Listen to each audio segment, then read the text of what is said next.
기도하옵나이다. 아멘. 가을하면 어느 시인의 시가 생각납니다. 가을에는 뭐하게 하소서? 가을에는 뭐하게 하소서? 기도하게 하소서. 생각나게 하는 그런 시의 내용입니다. 가을에는 기도하게 하소서 있는데, 그래서 이 가을에 기도에 관한 한 시를 소개합니다. 제목보다도 우선 이 작시자를 말씀드리는 게 여러분들이 좀 더 이제 흥미를 가질 것 같아요. 19세기를 한 시대를 풍미하고 대표하고, 그리고 19세기에 전 세계 사람들에게 지성인의 대표적인 사람, 바로 기에르 케고르입니다. 덴마크의 실존주의적 철학자라고 불리기도 했던, 그리고 독실한 그리스도인이었고 그의 신앙과 신학은 워낙 깊어서 신학자로까지 불리웠던 그런 신실한 철학자입니다. 여러분 다 잘 알고 계시죠? 자, 이 사람이 지은 시 가운데 제목이 이렇습니다. 한번 따라서 하실까요? 우리를 잡아 끄는 것들이 너무 많습니다. 이 시 제목인데요. 자, 우리 모두가 다 이 가을의 시인이 되어서 한번 읊어 보시면 어떠하실까요? 자, 잘 운율을 맞추어서, 그 운율을 맞추는 거는 누구를 따라 맞춰야 돼요? 저를 따라 맞춰야 됩니다. 그래서 저를 따라 맞추어서 우리 모두가 이 가을에, 청명한 가을에, 자, 시인이 되어서 한번 멋있게 한번 읊어보도록 합니다. 오 주 예수 그리스도여, 무의미한 추구, 하찮은 쾌락, 무가치한 근심 등 우리를 잡아 끄는 것들이 너무 많습니다. 주님의 도움을 수용하지 못하는 옹졸한 자존심, 파멸에 이르는 위험을 감수하지 못하는 비겁한 두려움, 거룩한 시슴을 회피하는 죄로 인한 번민 등 우리를 두려움 속에서 달아나게 하는 것들이 너무나 많습니다. 그러나 주님은 이것들보다 더 강하시니 우리를 주님께 더 강력하게 이끌어 주십시오. 우리는 주님을 우리의 구원자요 구속자라고 부릅니다. 주님은 우리를 묶고 있는, 혹은 우리가 스스로 묶고 놓았던 속박으로부터 우리를 구속하시기 위해, 또한 이런 자를 구원하시기 위해 이 세상에 오셨습니다. 중약, 원래 시가 좀 더 긴데요, 시간 관계상 여기까지만 이제 함께 읊었습니다.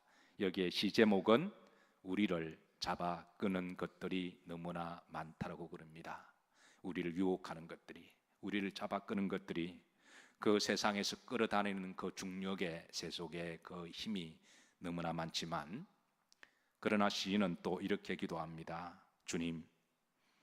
주님께서 이것들보다 더 강하시니 나를 더 강력하게 이끌어 주십시오.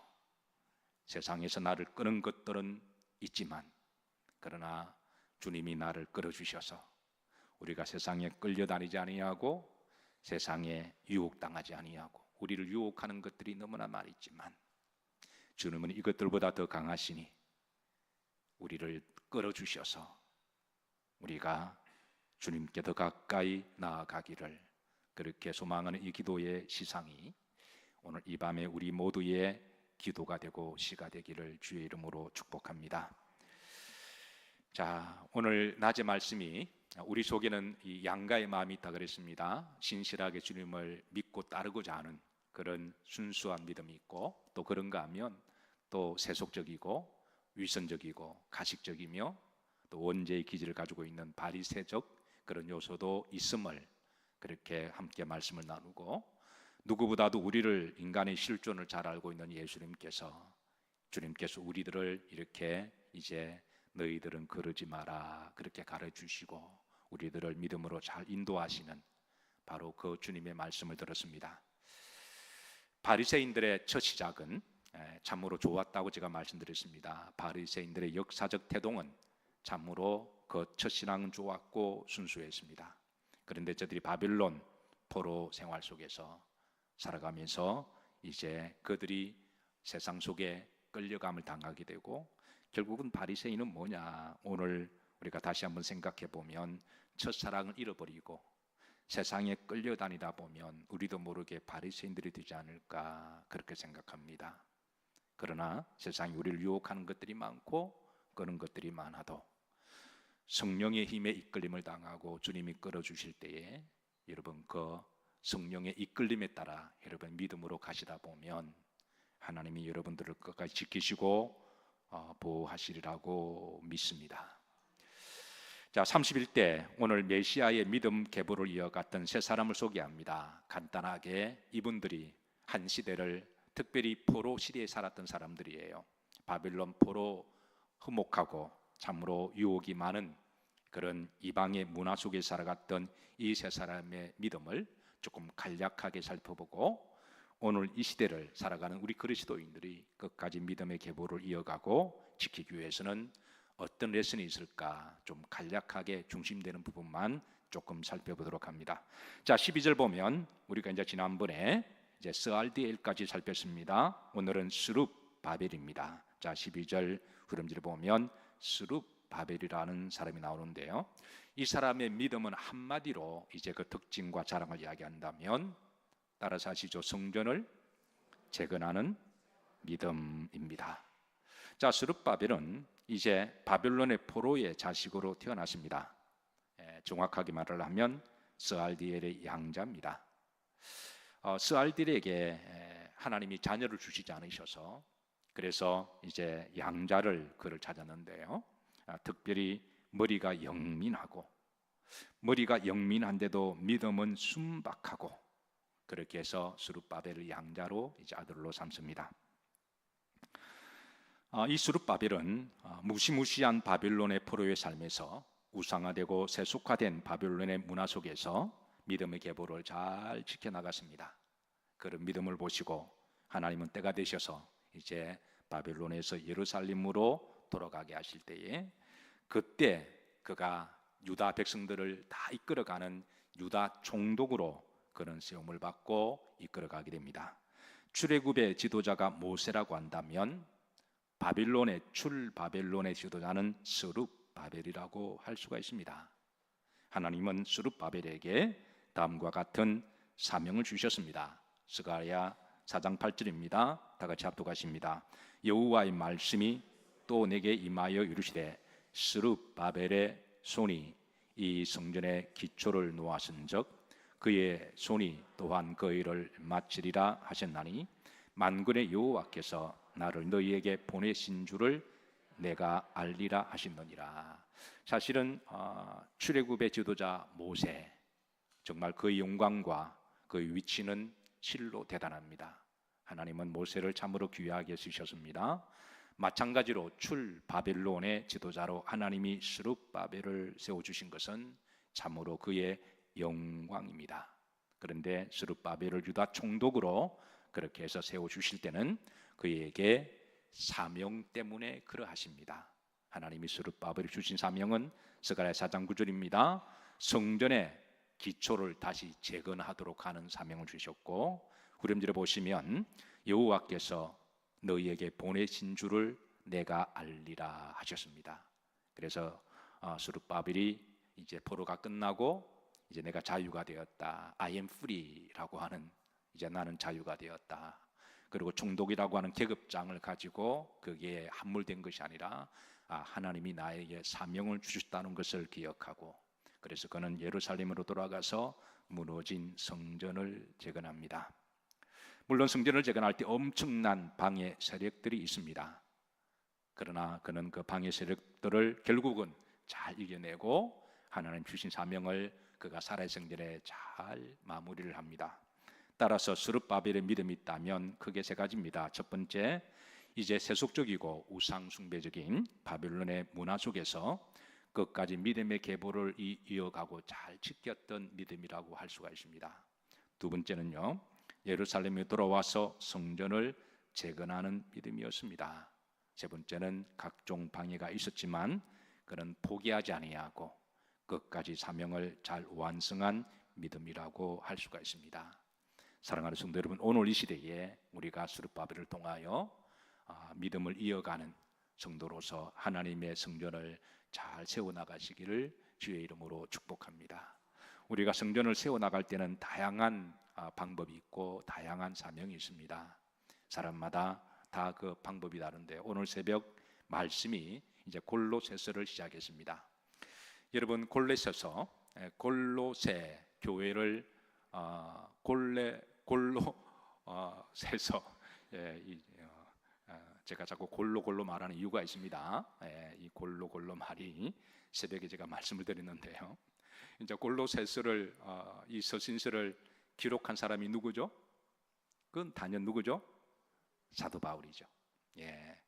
그런데 골로새 교회를 세운 사람이 누굴까요? 의외로 많은 사람들이 사도 바울을 알고 있습니다. 그런데 오늘 새벽 예배 참석하신 분들은 아마 답을 알고 계시죠. 에바브로라고 하는 사람이 골로새 교회를 세웁니다. 그리고 골로새 교회가 세워질 때 물질적으로 뒤에서 많이 헌신한 또 다른 한 사람이 나와요. 오늘 새벽에 시간 관계상 그까지는 보지 못했는데요. 바로 빌레몬이라고 하는 사람입니다. 그러니까 사도 바울은 교회를 세울 때 하나님의 말씀으로 세웁니다. 말씀으로. 그리고 에바브로는 헌신과 섬김을 통해서 이제 골로새 교회가 세워집니다. 골로새 교회는 좋은 교회고 사랑이 많은 교회입니다. 빌레몬은 물질을 통해서 후원을 통해서 교회가 세워져요. 그렇게 해서 터키에 있는 그 중앙 쪽에 있는 골로새 지방에 정말 소문난 교회가 되는데요. 초대교회의 소아시아에 소문난 3대 교회가 있습니다. 그게 바로 이제 히에라볼이라고 하는 교회와 그리고 라오디게아 교회 그리고 골로새 교회입니다. 이 세 교회가 그 터키 지역에서 소위 아주 이렇게 성장하고 부흥하는 그런 교회인데요. 원래 골로새라는 말은 변방이라고 하는 별 볼 일 없는 도시라고 하는 의미를 가지고 있습니다. 그런데 그렇게 사람들이 관심도 없고 변방의 그 타운이 복음이 들어옴으로 별 볼 일 있는 도시가 됩니다. 그리고 주님이 보실 때 별 볼 일 있는 교회가 세워지고 별 볼 일 있는 성도가 됩니다. 우리 모두가 다 한때 세상적으로 하나님이 보실 때 어둠의 자식들이고 별 볼 일 없는 사람들이 아닌가요? 그런데 우리 속에 복음이 들어왔고 우리가 주님의 일을 하고 주님 하나님이 나의 하나님이 되시고 나는 행복한 사람입니다. 누가 뭐래도 따라서 하십니다. 누가 뭐래도 나는 행복한 사람입니다. 세상 사람들이 자꾸 물질 가지고 불행하니 행복하니 자꾸 판단을 하는데요. 그거는 저들의 기준이고 우리의 기준은 하나님의 말씀입니다. 아멘인가요? 그래서 세상 사람들의 자꾸 거기에 우리가 그 프레임에 들어가면 안 되죠. 세상의 기준에 따라 우리는 하나님께서 기준을 주셨으니 누가 뭐래도 때로는 넘어지고 쓰러져도 주님 저는 행복한 사람입니다. 골로새 교회가 바로 그런 교회였어요. 그래서 하나님이 골로새 교회와 성도를 귀히 서셨습니다. 별 볼 일 없는 그런 사람들이 복음을 받아들여서 하나님의 볼 일 있는 사람으로 하나님이 관심을 가지고 하나님이 사랑하시고 지키시고 보호하시는 사람으로 우리가 그렇게 살아간다면 그게 우리는 행복한 사람들인 줄로 믿습니다. 사랑하는 성도 여러분, 앞으로도 별 볼 일 있는 성도로 살아가시기를 주의 이름으로 축복합니다. 그래서 교회를 우리가 세운다고 하는 것은 각자의 은사와 위치와 또 역량에 따라 다양하게 세우는 거예요. 어떤 사람은 기도로 세워나가고요. 어떤 사람은 또 섬김을 통해서, 또 어떤 사람은 또 물질을 통해서, 또 어떤 사람은 열심히 전도함을 통해서, 또 어떤 사람은 또 예배를 통해서. 어쨌든 중요한 것은 우리가 하나님 앞에 우리 모두가 다 하나님의 교회를 건강하게 세워나가는 성도임을 기억하시고 여러분의 살아생전에 우리 영흥교회가 더욱더 행복하고 건강한 교회로 잘 세워져 나가는 그 모퉁이의 한 벽돌의 사명을 잘 감당하시기를 주의 이름으로 부탁하고 축복합니다. 자, 두 번째 31에 메시아의 믿음의 혈통을 이어갔던 사람 아비훗이라고 하는 사람이 나옵니다. 이 아비훗 13절 다 같이 합독하십니다. 스룹바벨은 아비훗을 낳고 그랬습니다. 이 아비훗에 대한 기록은 많지 않습니다. 분명한 기록은 그의 아버지는 누구라고요? 스룹바벨이었다. 참으로 좋은 아버지, 믿음의 아버지, 위대한 아버지를 두었습니다. 썩어도 준치라 그랬나요? 아마 아비웃에 대해서 특별한 기록이 없어도 아비웃은 신앙의 명문 가정의 가문과 또 부모의 믿음과 신앙을 따라서 그도 아마 예수 그리스도의 믿음의 족보를 이어가기에 훌륭한 성도임에 틀림이 없습니다. 그렇지 않다면 예수님의 계보에 들어가지 못했겠죠. 그래서 그에 대한 자료가 많이 없지만 그러나 분명한 것은 그는 아마 엄밀하게 주님을 섬기기를 좋아했던 사람 같아요. 그의 헌신과 그의 행적까지도 기록되고 남이 알아주는 것조차도 부담스럽게 여기고, 소위 말해 신실한 익명의 그리스도인들이 매 시대마다 있죠. 실제로 제가 목회하다 보면 이제 정말 오른순이라는 일을 아무도 모르게 목사님만 알아주기를 바라고 그것으로 만족하는 분이 계시고, 시간이 지나면 목사님도 잊어버리길 원하는, 목사에게 말하는 것은 그건 하나님께 마치 보고하는 듯한 그런 의미를 가지고 있기에 뭐 자랑하려고 그러는 게 아니라, 그리고 나중에 제가 좀 세월이 그 이야기를 꺼내면 본인도 잊어버리는, 실제로 그런 분들이 계십니다.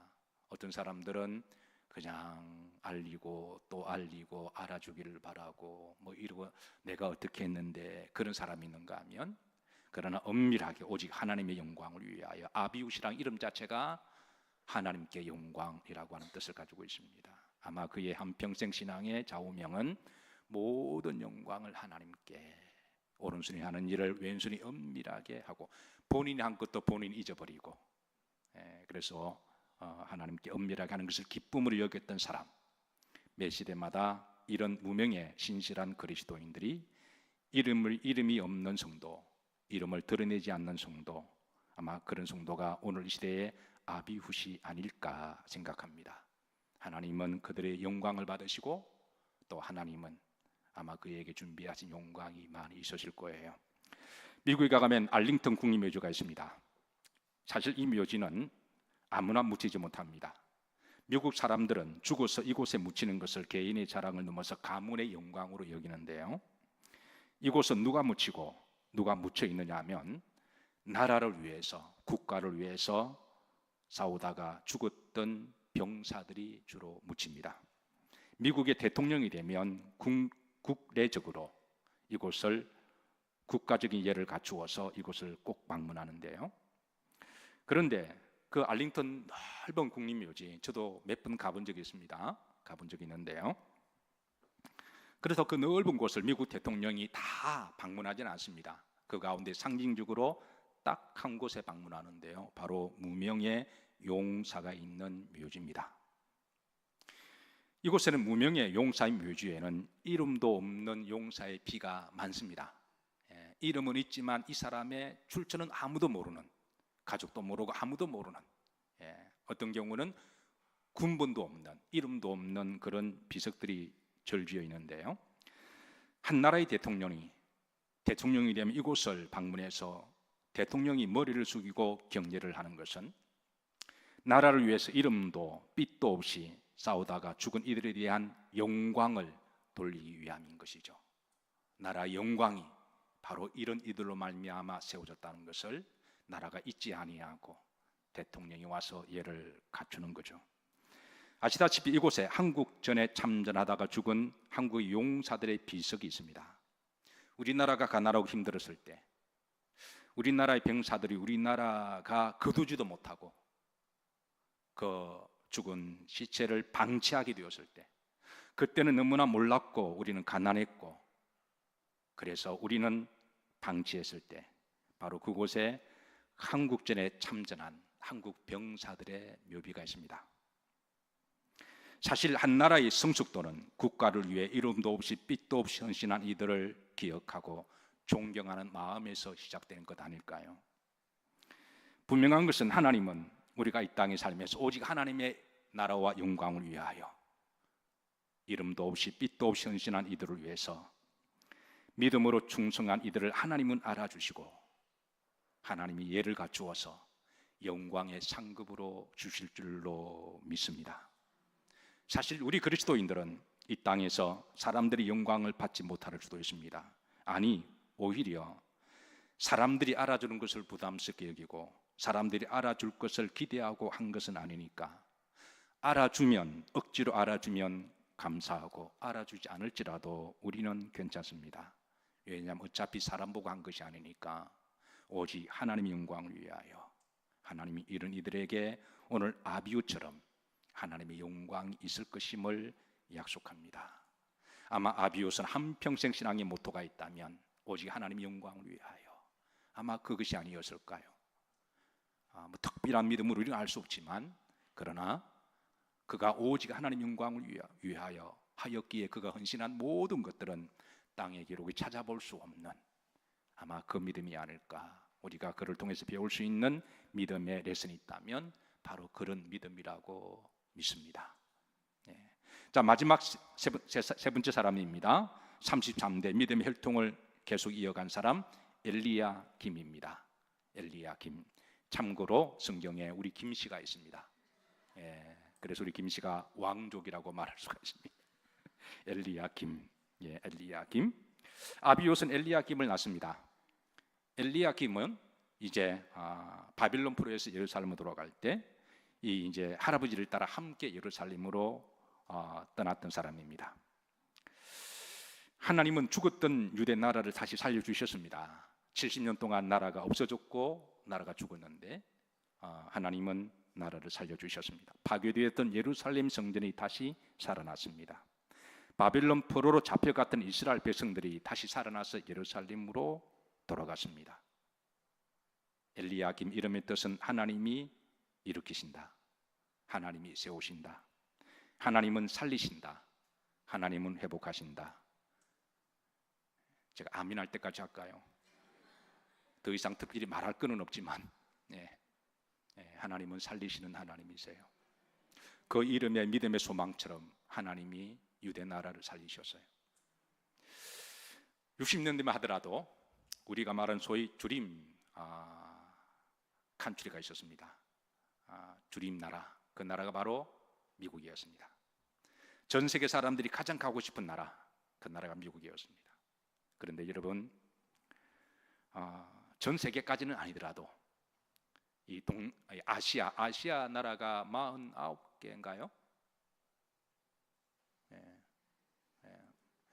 요게 제일 젊고 똑똑한 사람 손 들어봐요.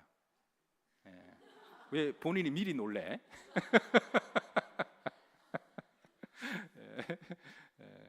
이쁜 것들은 꼭 알아요. 본인이 이쁘다고. 자, 아시아가 총 몇 나라죠?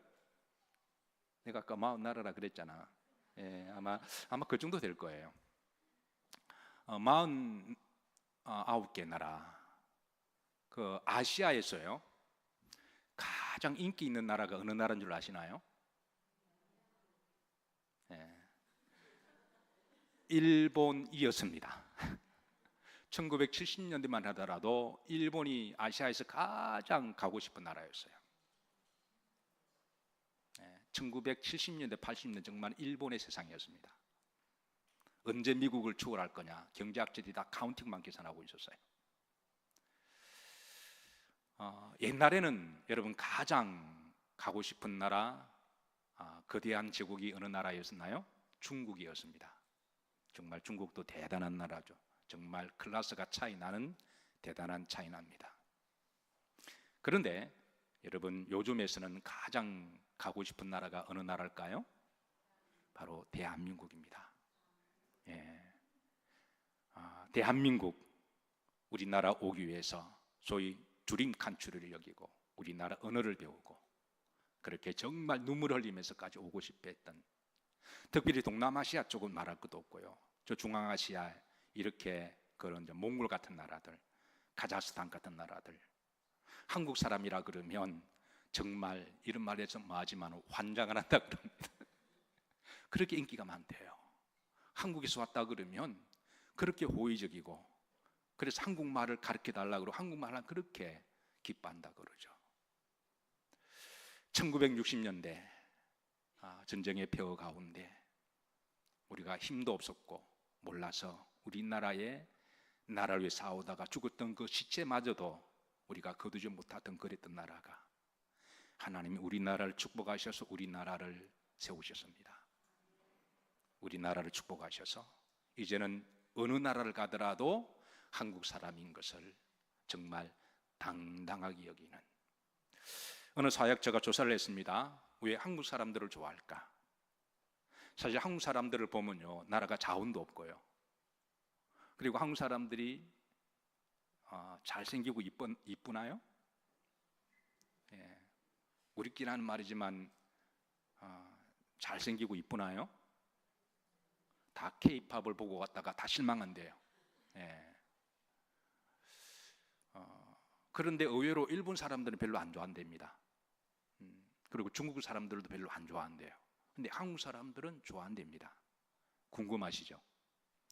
그 사역자가 분석한 한국 사람들을 유독 전 세계 사람들이 호의를 가지고요, 특별히 이 아시아에 있는 사람들은 굉장히 호의적인데요.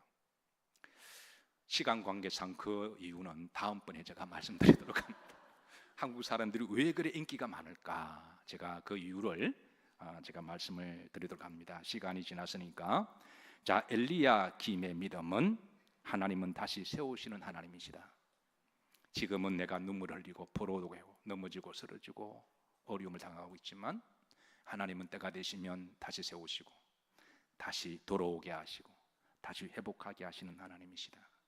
이 김이 사실은 발음이 굼이라는 발음도 되고요, 쿰이라고 하는 발음도 됩니다. 쿰이라는 말을 많이 들어보셨죠? 달리다 쿰이라는 말이 되고요. 그리고 예수님이 나사렛 무덤가에 가서 죽은 나사로에게 일어나라, 이 말이 아람어로 쿰이라는 말로 되어 있습니다. 그러니까 예수님은 살리시는 분입니다. 회복시키시는 하나님. 우리가 살아갈 때로는 넘어지고 낙심하고 절망하기도 했지만 여러분, 그 어려운 시기를 여러분 너무 낙심하고 절망하지 마시고 하나님 다시 회복하시는 하나님이시고 하나님을 세우시는 하나님을 믿으시고, 하나님은 절대 우리를 버리는 하나님이 아니시고, 그래서 그 시간에 조금 더 기도하시고 조금 더 믿음의 자리에 남아 계시면 하나님이 다시 세우시는 하나님이신 줄로 믿으시기를 바라고, 사랑하는 성도 여러분, 오늘 이 시대에, 어려운 시대에 세상이 우리를 끄는 유혹들, 끄는 것들이 너무나 많지만 끌려가면 이제 우리가 대마가 되고 그리고 바리새인이 된다는 것을 기억하십시다. 첫사랑을 잃어버리고 세속화에 물들면 우리도 모르게 바리새인 된다는 것을 기억하시고, 우리를 끄는 더 강력한 예수님의 사랑의 힘이 있고 성령의 끄는 힘이 있으니까 여러분, 주님께서 우리를 끌어주시기를 기도하시면서 이번 한 주도 그 주님의 이끌림에 따라 믿음으로 살아가시기를 주의 이름으로 축복합니다. 자, 우리 찬양 들으시고 오늘 주신 말씀 붙들고 우리